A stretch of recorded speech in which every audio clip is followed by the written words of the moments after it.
Oh, hello there. How are you? Are you good? That's good. Hey, I'm Drusif. Welcome back. We are going to look at a little bit of Neural DSP's Fortin Cali suite today, and then we're going to take a look at a little bit of the Parallax bass plugin. So, let's do it. A couple of prefaces. I have a pitch shifter running on the guitar tracks because I was unable, obviously, if you've seen the song, I can't tune the whole thing down a half step in the middle of the song. So it's just bog standard, generic Reaper pitch shifter down a half step. That's all. Beyond that, I also have just a little bit of a dip going on in the rumble zone. And then I've got a little bit of honk I'm cleaning up. And then I'm adding just a little bit of clarity up here. And I also am side chaining the guitar to the snare drum. What that does is it ducks the guitar just a little bit every time the snare drum hits. So it kind of makes for a much bigger sounding snare drum. So let's take a look here. Da, da, da, da, da, da, da. This is the Neural DSP Fortin Cali suite. So we've got master presence, bass, middle, treble, and then two gain knobs, and then we've got a couple nifty little switches. On top of that, MIDI automation, you got a tuner, and you have three different little amp sections. So this one is the ampiest. Even though it's called OD1, this is the ampiest. This is the highest gain that you can get. And then your OD2 is your sort of middle gain slash standard, because the gain on these is crazy high. And then you have a clean amp. And we're some real cool edgy boys, so we ain't using no clean in this video. If you want to check out the clean, I do have another video that I used cleans on, that I dialed some cleans. Neural DSP really realistically programs their amp modelers. So a lot of these knobs, when you change one knob, will heavily interact with the rest of these knobs, especially like master and stuff. They very well emulate the idea of power tubes getting driven super hard. So basically what that means is if your master is down here, you're going to have like a very trebly kind of scooped. But if your master is pumped, it is going to squash some of that pick attack and bring the mids up and kind of bring down the high as well. All of these knobs strongly interact with one another, so we're kind of zeroed out in the middle right now. Now that our amp is zeroed out, let's take a look at our pedals. You've got your Zool, which is a nice little noise gate, which we'll kind of keep just around the middle here. And I like setting the internal gate to 55. That seems to be just my sweet spot at all times. And our hex drive is a little tube screamery sort of thing. And for this one, we're trying to keep our gain a little bit lower. Just because we're tuned so low, it's going to be a little extra. So I've got the drive basically off and tone set around here, like right around the midpoint, maybe pulling back even a little bit of that treble, and then I've got the level set low. So basically the whole idea behind this pedal is that I'm just kind of using it for the little bit of bass roll off that it does to kind of tighten up the tone. And then lastly, we have our Fortin grind pedal, which is basically just a gigantic boost with a little bit of a treble push and pull. And the other thing is, actually, speaking of which, if you have other Neural DSP plugins or something like that, another thing that I really like is you can straight up just turn off the amp and cab. So like if you want to use this Zool or this hex drive or this grind, you can turn off the amp and cab and then use this before a different amp modeler. Or it doesn't even have to be a Fortin amp modeler, just any amp modeler. And you have these really, really nicely modeled guitar effects pedals. So, cool. All right. So, what do we got now?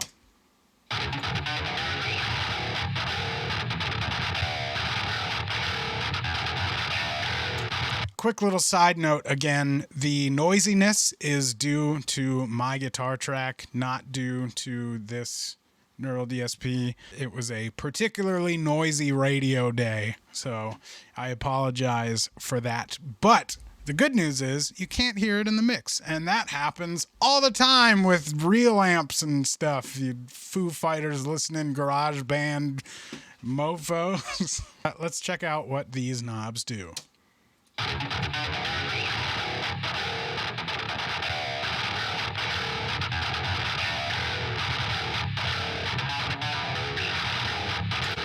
All right, so as you can hear, this gets really rumbly the further up you go. So I'm going to keep it kind of just a little bit below middle, and we'll check out our middle.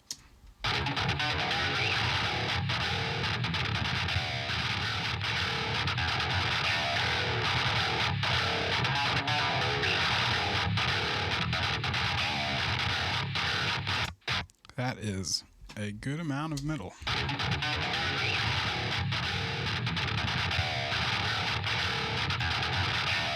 And that's a nice little sort of high middle that you're adjusting there. And let's check out our treble. Now this treble makes huge, huge swings in tone.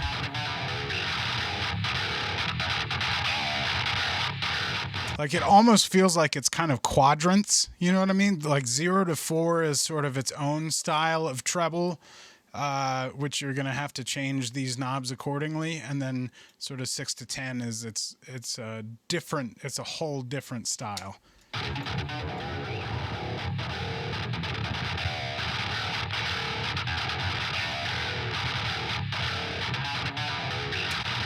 All right, so that sounds a little wimpy, but we're gonna stick with that for now. And I want to play with my presents a little bit. It's just like Christmas. I'm really proud of that joke, by the way.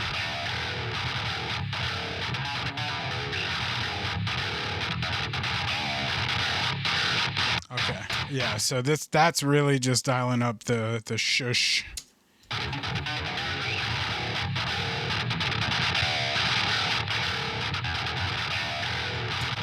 So I'm thinking we leave that there for now. Maybe I will pull the middle back a little bit, and we're still a little like honky. So I'm going to see if I turn up the master what happens.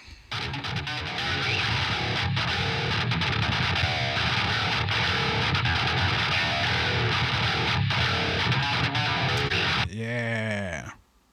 So that gives us a nice sort of different middle focus sound going on there. So we've kind of got this set in a pretty good spot for now. So let's take a look at the finer detail tone changes that we can make here. So we've got thump, which is kind of a sort of a bass range changer. It's a range changer. Rearrange the changes on the range changer.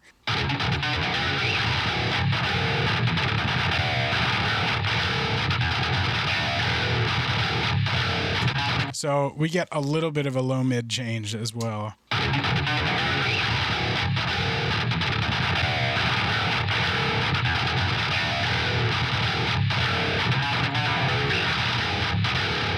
think I'm actually going to leave that where that was. Our hair switch is kind of like a high mid kind of a switch.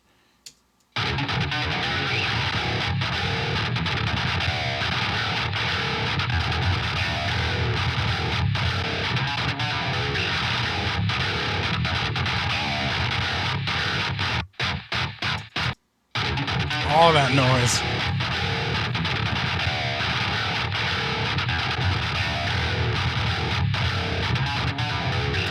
So far, I'm like in the middle and the right.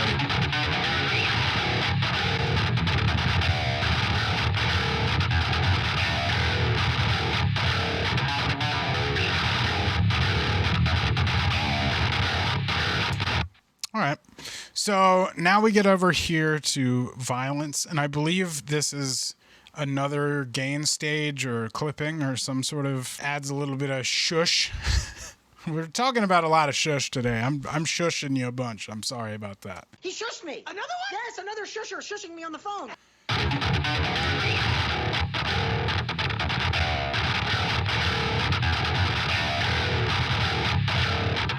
So for now, I want this gain as clean as it can be because this is a very, very dirty low kind of tuning. So let's move on to the bright switch. Oh, you can hear that makes a big difference.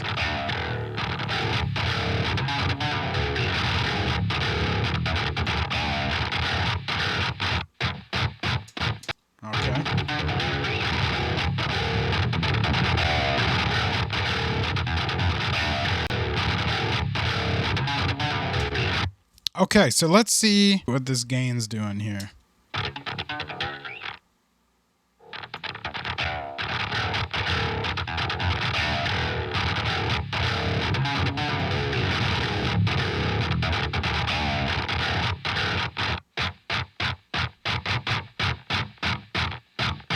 Okay, so it looks like gain 2 only shows up after you've kind of really pumped gain 1. Okay.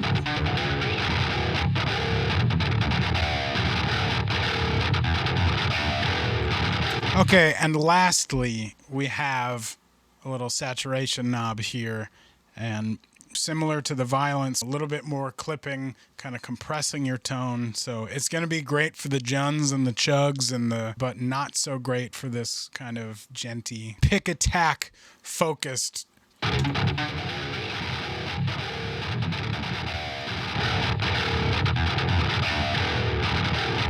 Because we want this like as defined as we can get it. So I'm feeling pretty good about this right now. I'm probably going to come back and do a little tweaks.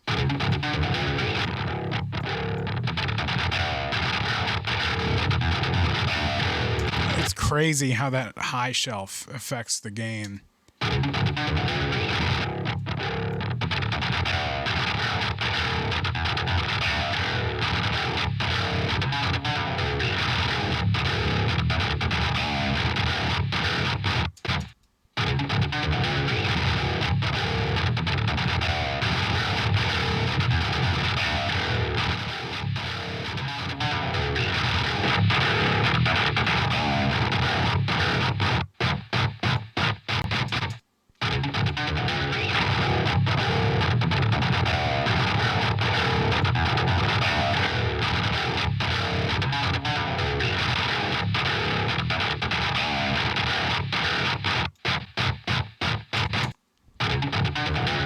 Noisy boy.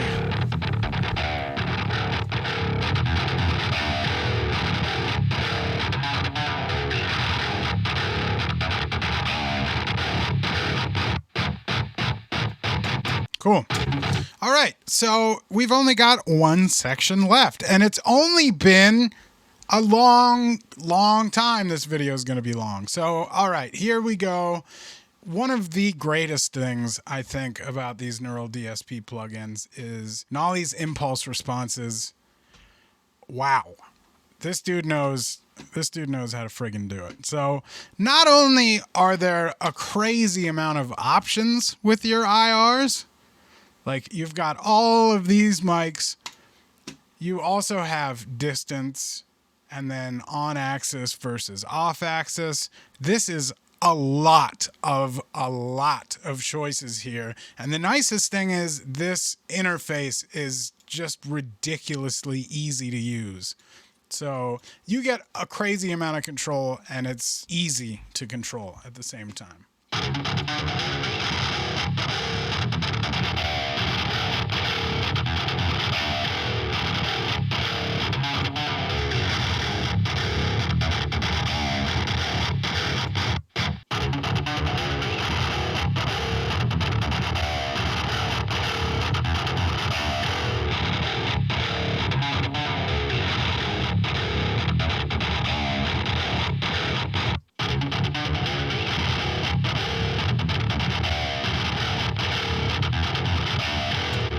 And then the cool thing is, beyond that, you can use 2 mics at once, or you can use even just the same mic at once, and you can pan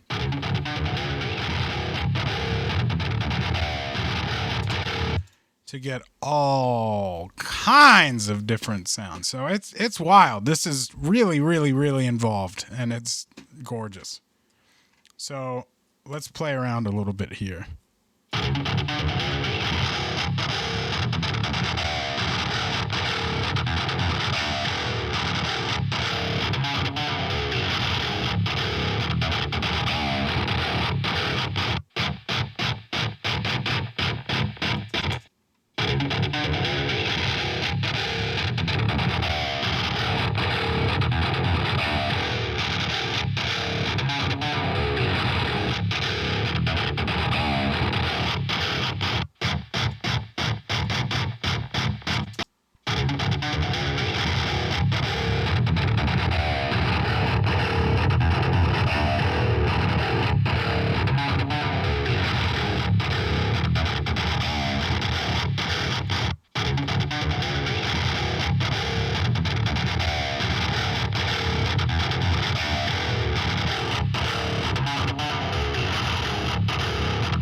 Oh, it's so crispy.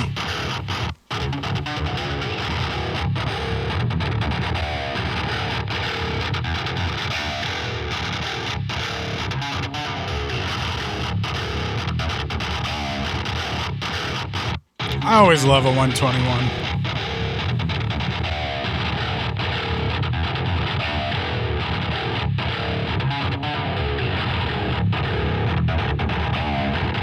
Even with that mic, like, just listen to how much.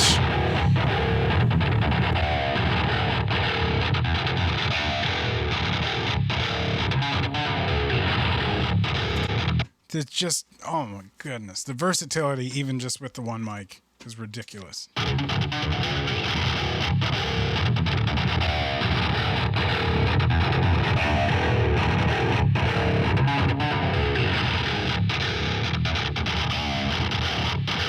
So what I like to do with my Neural DSP plugins is kind of use the same idea as if I were quad tracking guitars.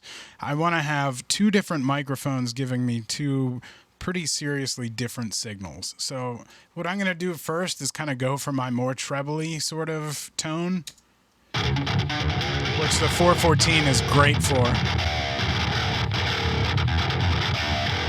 Cool. And now I'm going to go for my sort of darker, focused on mids kind of tone.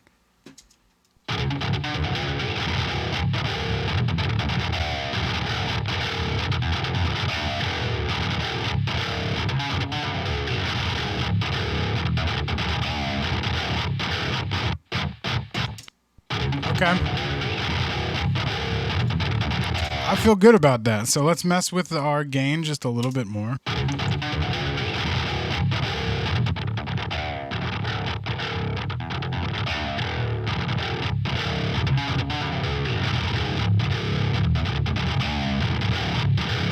And then now we're just going to do just a couple kind of final tweaks.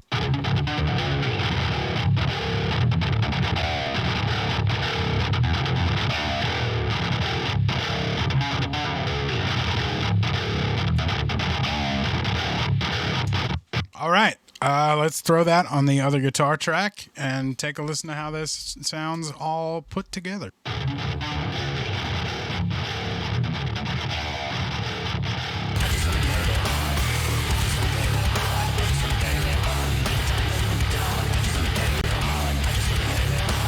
Yeah, so you keep all of your clarity with your gain that low, but you really can't tell. There's still, you know, just enough gain to kind of keep the sustain moving.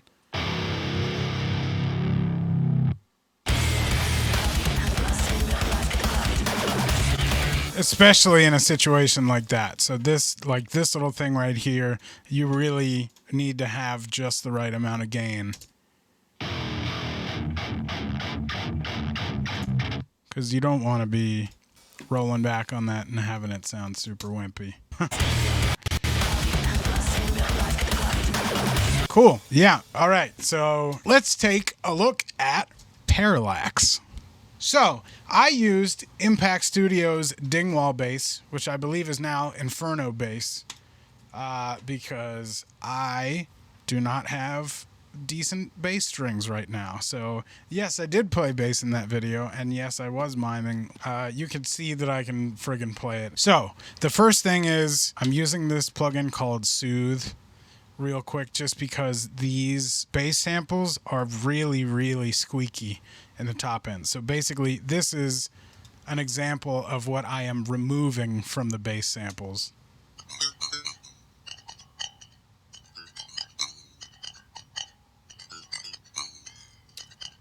So just kind of the little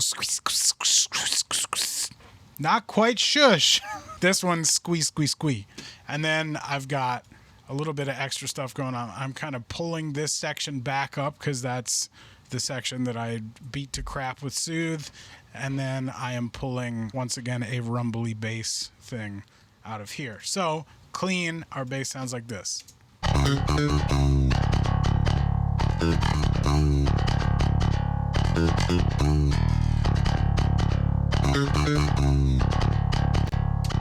So let's throw some Parallax on this mofo.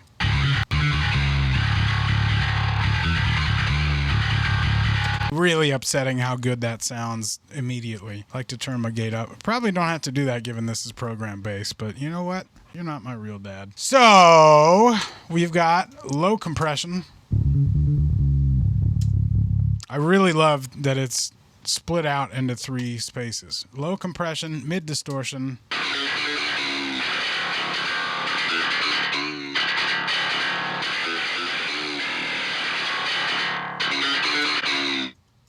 And then your high distortion. Excuse my computer.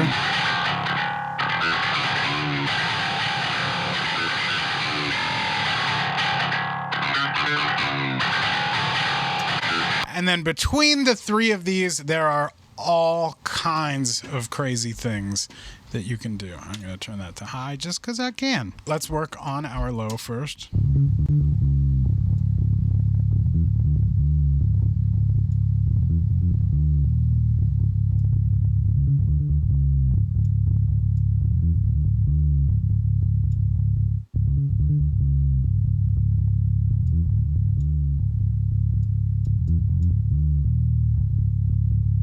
So I like to have my lows basically completely, absolutely brick-walled. And then what I will do after brick-walling my lows, throw on a sidechain compressor and sidechain to the kick drum.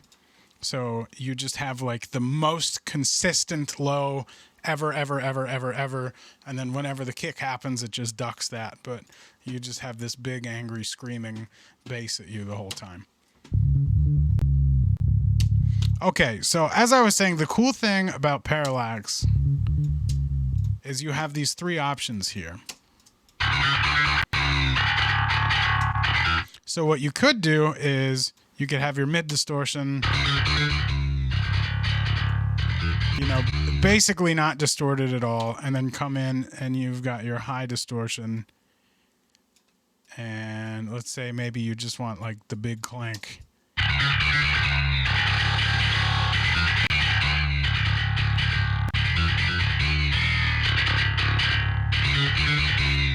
You could do something like that. And then with this graphic equalizer over here, it also changes the game completely. But what I like to do is I actually use this as my big distortion, this little mid here.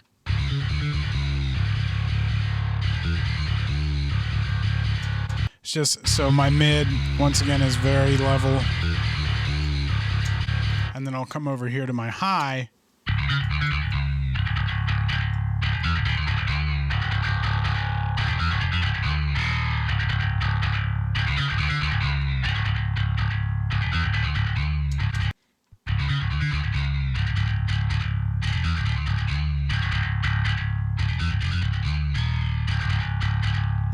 And I'm just going to kind of dial this with, this is my low and this is my high. And once I kind of get this to where I want it, like sort of a dirty bass kind of thing going on, I'm then going to very slowly bring in the mid distortion to kind of fill it out again.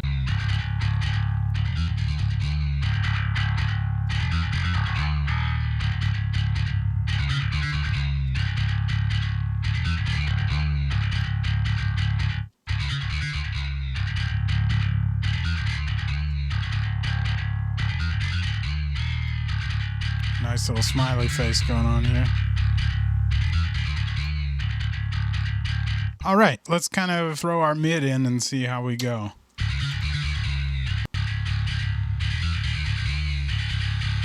All right, and given how this is reacting, I'm going to kind of change my high now.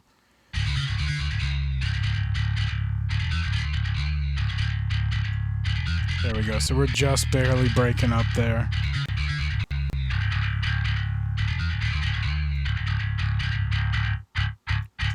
All right, let's see now.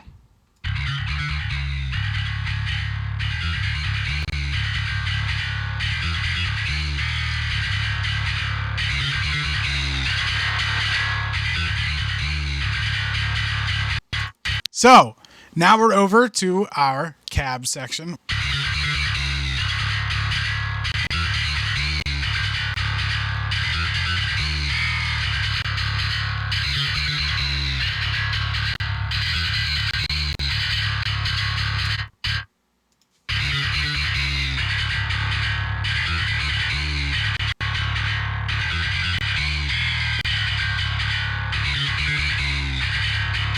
Very cute that there's literal parallax on this little control here for the speaker cabs.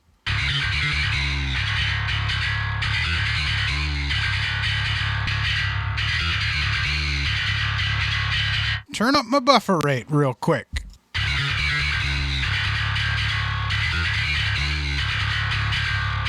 Straight up, it's that simple. I might do a little bit of tweaking, but I think that sounds terrific.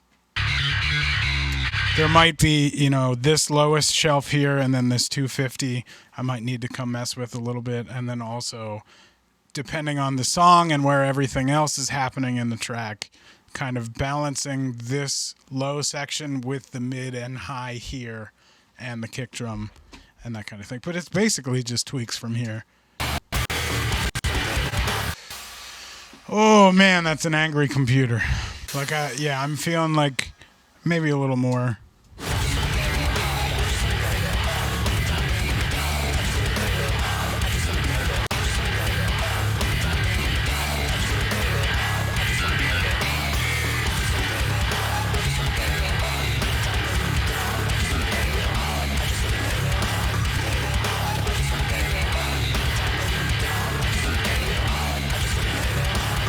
And that's it.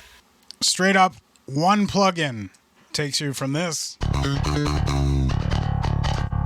to this.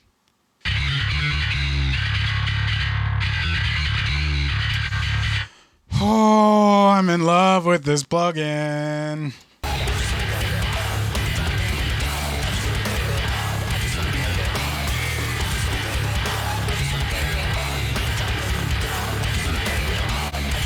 Hey, we did it. We're at the end of the video.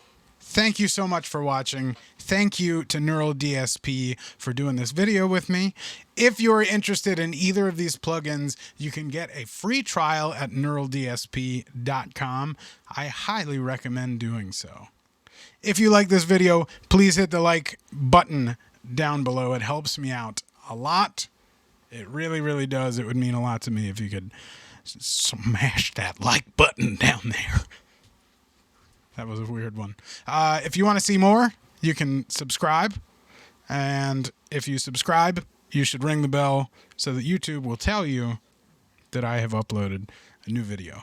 If you want to support content like this, such as getting me a webcam that's not from 2009, and if you want secret behind the scenes stuff like stems and tabs, songs, work in progress, riffs, you can become a member of my YouTube, or you can become a patron on Patreon. I post stuff early. We talk about stuff. You have a super secret little section in my Discord. My members actually got the song version of this video a week before anybody else. So take a look. Give it a gander. And with that said, that's it. Thank you so much again for watching. Have a wonderful day. And I will keep talking in short bursts. Thanks so much. Bye. Have a great day. Bye. I'm out of here. Bye. Whoa, I'm leaving. Bye.